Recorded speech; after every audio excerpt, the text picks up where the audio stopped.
On February 28, 2025, something happened inside the White House that stunned the entire world. Not behind closed doors, not in a leaked memo, not in a late-night tweet. It happened live, on camera, in front of every major news network on the planet. A sitting United States president in the most powerful office in the world screamed at a wartime leader whose country was actively bleeding on the battlefield. And that wartime leader, he didn't break. He didn't beg. Down. What Volodymyr Zelensky said in that room, calm, measured, and cutting, left Trump with no answer. Left J.D. Vance visibly shaken. Left the journalists in the room completely speechless.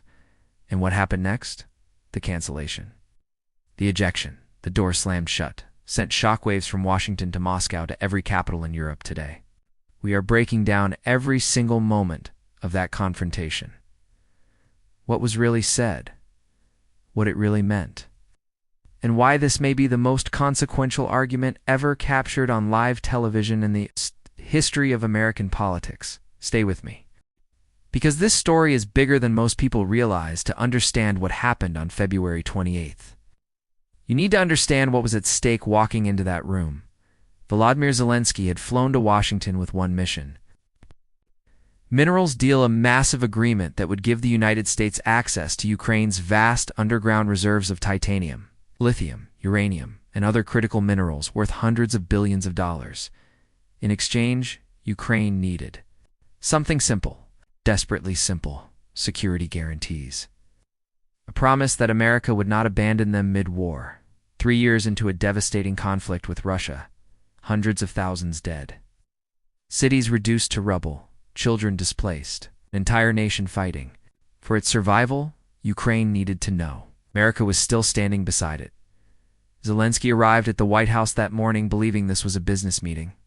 A deal to be signed, a partnership to be sealed. He had no idea what was waiting for him inside that Oval Office before he even walked through the door. There was already a problem. Trump's team had demanded that Zelensky wear a formal suit to the meeting, a dress suit, a tie.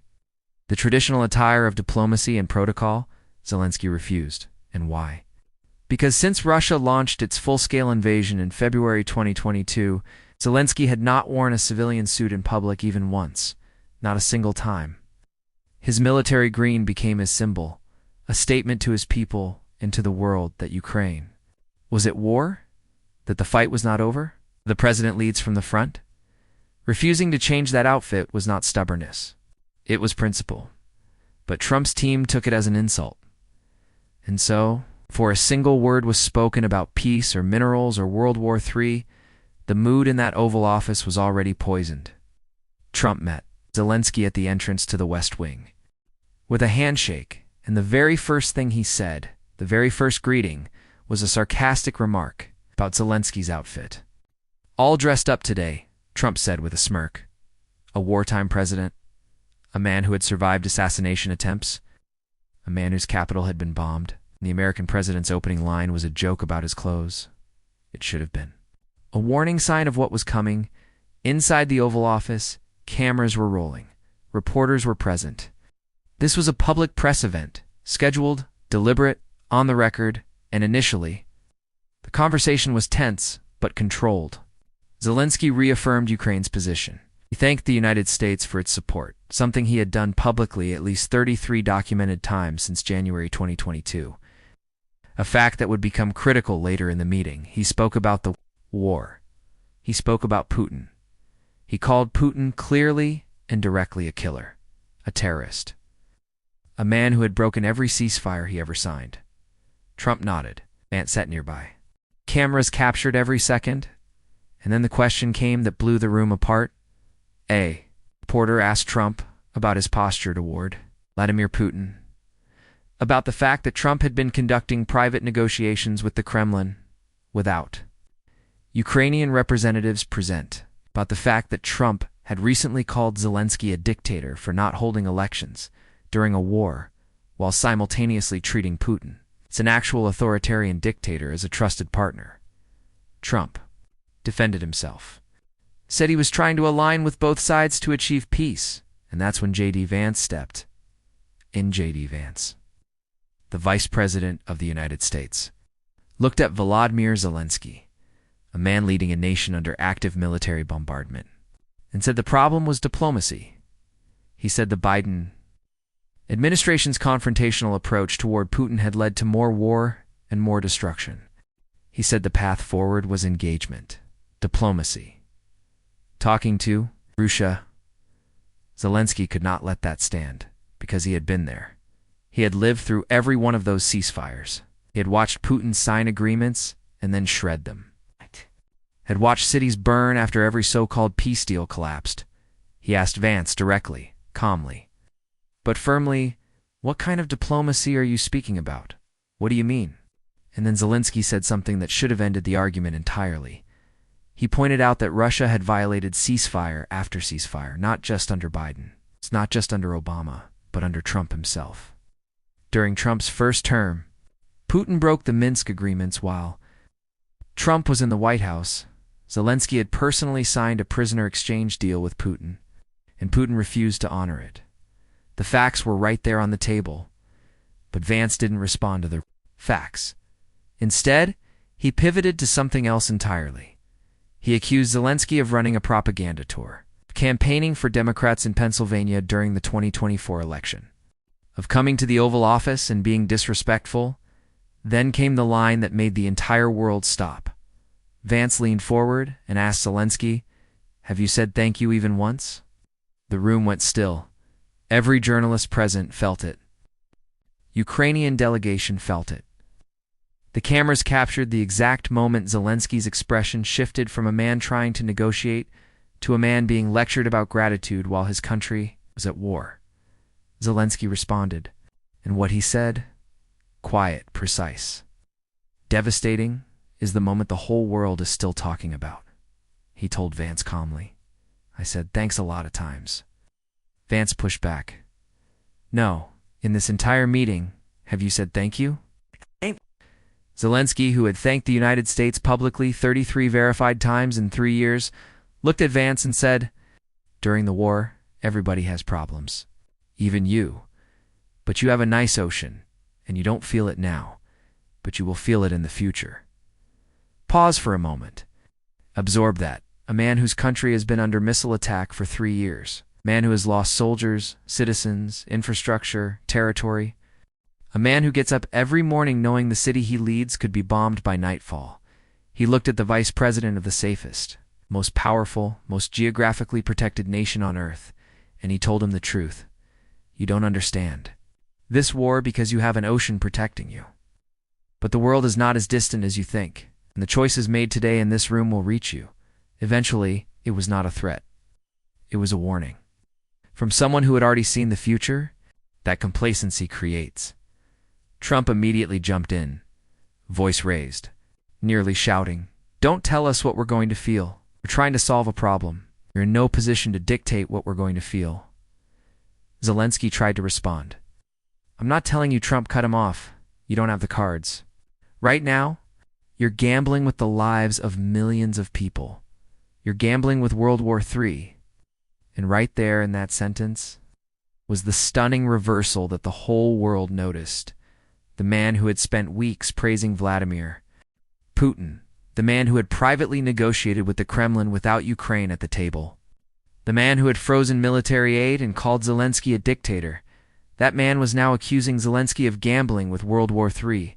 Not Putin, who launched the invasion. Not Russia, which had been attacking civilian targets for 3 years. Zelensky, the world saw it. The journalists in that room saw it, and Zelensky, to his enormous credit, did not explode, did not storm out, absorbed it, and kept fighting for his country's survival in the most hostile room on earth. After the cameras captured that extraordinary exchange, the meeting continued to deteriorate. Trump issued an ultimatum that no sitting president in modern American history had delivered to an ally in the middle of a war. You're either going to make a deal or we're out. If we're out, you'll fight it out. I don't think it's going to be pretty, but you'll fight it out. Let that sink in. A partner nation. Bleeding in a war started by aggression, not provocation. And the message from Washington was, make the deal we want, or fight alone. The joint press conference, where the minerals deal was supposed to be signed in front of the world, was canceled. Zelensky and his Ukrainian delegation were walked out of the Oval Office into a separate room. They waited. They believed they were waiting for a reset, a chance to calm the temperature and return to the table instead. National Security Advisor Mike Waltz and Secretary of State Marco Rubio walked in and delivered the message. Leave. Not let's continue tomorrow. What? The president needs some time. Leave the White House. Now, Zelensky's motorcade pulled out of the White House at 1:42 in the afternoon. He did not stop to take questions from reporters. He went directly back to his hotel. Within hours, Trump posted on Truth Social, "I have determined that President Zelensky is not ready for peace if America is involved." He disrespected the United States of America and its cherished Oval Office. He can come back when he is ready for peace. And Zelensky posted on X 6 words that may define his entire presidency. "Thank you, America. Thank you for your support. Thank you for this visit." Even after being ejected from the White House, even after being publicly humiliated on live television, even after being told his country was on its own, he said thank you, the man. Vance, accused of never saying thank you, said thank you from the parking lot. What happened next in the hours and days that followed was almost as extraordinary as the meeting itself. CNN wrote that never before in modern history had an American president verbally attacked a visiting foreign leader the way Trump attacked Zelensky that day. The New York Times called it one of the most dramatic moments ever to play out in public in the Oval Office. European leaders, who had been carefully managing their relationships with Trump, immediately rallied behind Zelensky. UK Prime Minister Keir Starmer, French President Emmanuel Macron, German Chancellor Friedrich Merz. One by one, they issued statements of support that functioned as a quiet rebuke of Washington. Germany, directly responding to the instability signaled by that meeting, passed its largest military spending increase since World War II within days. A YouGov poll taken shortly after found that 51% of Americans believed Trump was disrespectful to Zelensky. Only 32% felt the reverse. And Russian officials, they praised the outcome. Russian state media expressed satisfaction. The Kremlin celebrated what had happened in the Oval Office that day. Think about that carefully. When the reaction to an American president's behavior splits between European allies condemning it and Vladimir Putin celebrating it, something has gone profoundly wrong. 3 days after the meeting, the Trump administration suspended military aid to Ukraine, a country under active bombardment, a country fighting on behalf of principles that the United States itself had long championed: sovereignty, self-determination, freedom from authoritarian conquest. Aid suspended because of a meeting that went off the rails. Because a man in a military uniform refused to wear a suit. Because a wartime leader refused to be lectured about gratitude. The aid was only restored weeks later, after Zelensky agreed to a conditional ceasefire proposal, which Russia immediately rejected, making the whole exercise meaningless. So what does this moment actually mean? Why are we still talking about it months later? Because February 28, 2025 was not just a bad meeting between two difficult men, it was a live demonstration, broadcast to the entire world, of what happens when power forgets its purpose. Zelensky came to Washington representing 40 million people who had chosen to fight rather than submit, who had chosen sovereignty over surrender, who had watched their cities burn and their children flee and still refused to give up. He came asking not for charity, not for pity, for partnership, and he was screamed at about gratitude. He was told he didn't have the cards. He was ejected from the building, and throughout all of it, every insult, every raised voice, every ultimatum, he never once matched the aggression directed at him. He never once lost the argument on the facts. He asked the right questions. He pointed to the real history. He told the truth in a room that did not want to hear it. That is what leadership under pressure actually looks like. Not the man with the office and the title and the power to cut off aid. The man in the military uniform, standing in a hostile room, fighting for his country's life with nothing but the truth. and the weight of everything his people had already sacrificed. History will record what was said in the Oval Office on February 28, 2025. It will record who shouted and who stayed calm. It will record who had the facts and who had the fury, and it will record that a man was told to leave. On his way out, still said thank you. That is the story of that day, and that is a story that will not be forgotten if you made it. To this point, you now know the full truth of what happened in that room. Not the spin, not the clips. It's a full picture. If this gave you something to think about, share it, because not enough people know the complete story. And if you want more breakdowns like this, real events, real facts, no fiction, subscribe. Now, because the world is moving fast, and someone needs to explain it clearly. I will see you in the next one.